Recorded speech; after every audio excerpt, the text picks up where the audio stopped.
There's no disputing that Shenzhen has become one of the most important places in the world of tech. Nowhere else has quite as potent a combination of tech know-how, cheap manufacturing costs, and sheer speed. But it goes further than that. Living in Shenzhen is in many ways like living in the future, and not necessarily a utopian future. More like the other kind.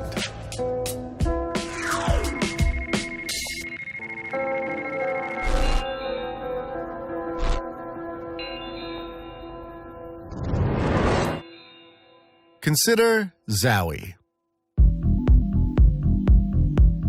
Zowie operates a factory much like any other in Shenzhen. They make cheap smartphones and other electronics. Like other top manufacturers, they've built a complex where workers can live right beside the factory line, work around the clock for a couple of years, and hopefully buy a better life for their families back home. The factories here are clean, and the work is precise. But things are changing quickly, in a way that does not favor the common man and woman. All the rest of these lines are staffed by about 80 people, but right here there's new machines coming online that are going to build a smartphone end-to-end completely by robot. The end goal of something like this is to get the quality of the product higher, to bring costs down from less labor, and ultimately to keep China as the manufacturing hub of the world and fend off low-price competition from places like Southeast Asia. The factory of the future looks like this. It's a closed-off loop where robots pass components among each other and finished products pop out at the end. All those workers have been replaced by one lonely final inspector.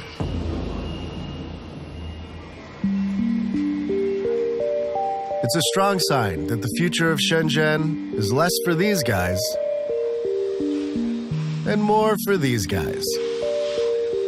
Zowie actually builds these automation machines itself. Behind me are some of China's best and brightest engineers, hard at work building the machines you see out on the floor today and the ones that are coming tomorrow that are going to automate the entire factory line.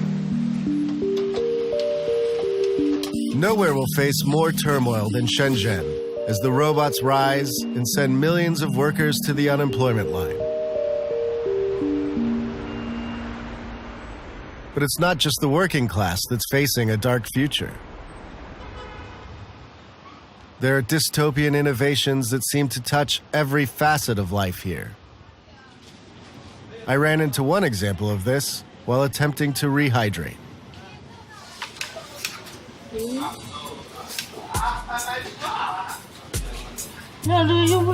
No? Can I use this? No? Okay.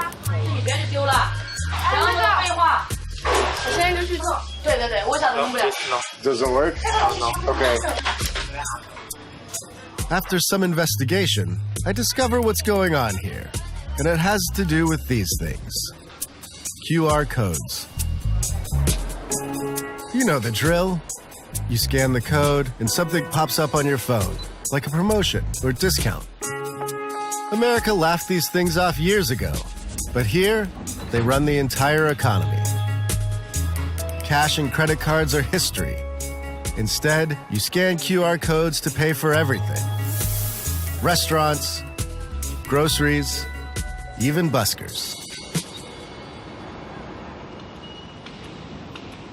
On the surface, this is all good. It's the easy, convenient mobile payment system of the future. But there's also a dark side. The Chinese government can peer into the two dominant payment systems, Alipay and WeChat, as it sees fit. It's already started tracking behavior as part of a plan to rank citizens and measure how good and obedient they are. The tech revolution may have brought prosperity to Shenzhen, but it's also brought more and more insidious intrusions into people's lives. To dig deeper into life under the Chinese deep state, I've assembled a team of extraordinary foreigners who work at tech startups in Shenzhen. Hopefully a few beers will encourage them to open up about their thought crimes.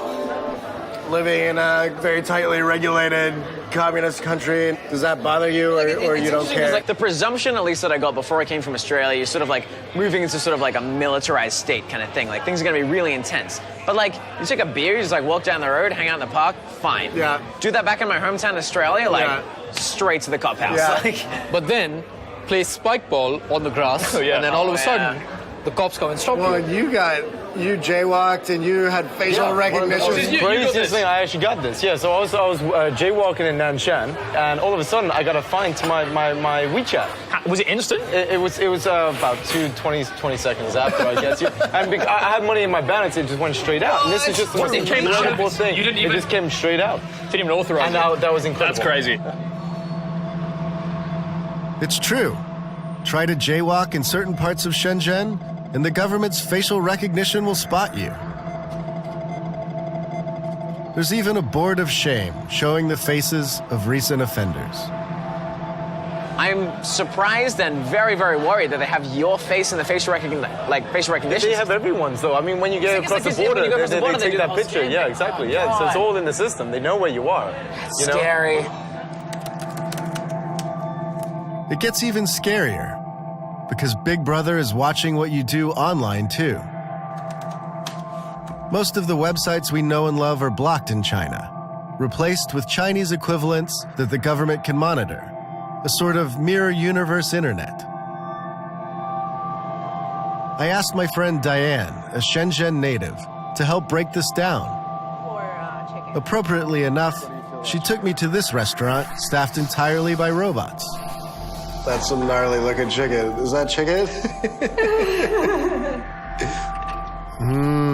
Robot food. I wanted you to help me out with one thing. So if I sort of call out a U.S. tech company, can you tell me the Chinese equivalent? Because, you can't get Instagram or anything here, so let's do a few. Google would be Baidu, right. and Amazon. It's like both JD.com and also Taobao. Okay, Yeah. and YouTube, 优酷、爱奇艺。 Facebook, Facebook, we have WeChat. WeChat. Yeah. Yeah, do you feel like you're in a different universe? All the online stuff is such a big part of all our lives, and it seems like China has created its own Right. world. Yeah, that's definitely like that. But like I said, for like Instagram, I was surprised to see even Instagram got banned from China, but all the young people, they're there. Still go. Yeah. It turns out it is possible to access the freedom-loving internet here via what's called a VPN, an alternate internet connection that bypasses the government's blocks. And you don't get in trouble if they see that you're on the VPN all the time? For personal use, I don't think that's like a big deal. Yeah. A feature will be interesting for how the different world like collaborating together. Yeah, and then definitely the young generation, they're not like just, oh, I'm satisfied, just kind of stay inside. Okay. Yeah, they're more curious.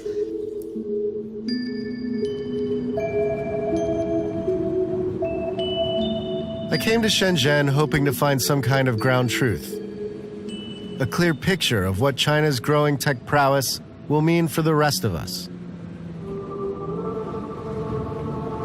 Honestly, though, I'm as confused as ever.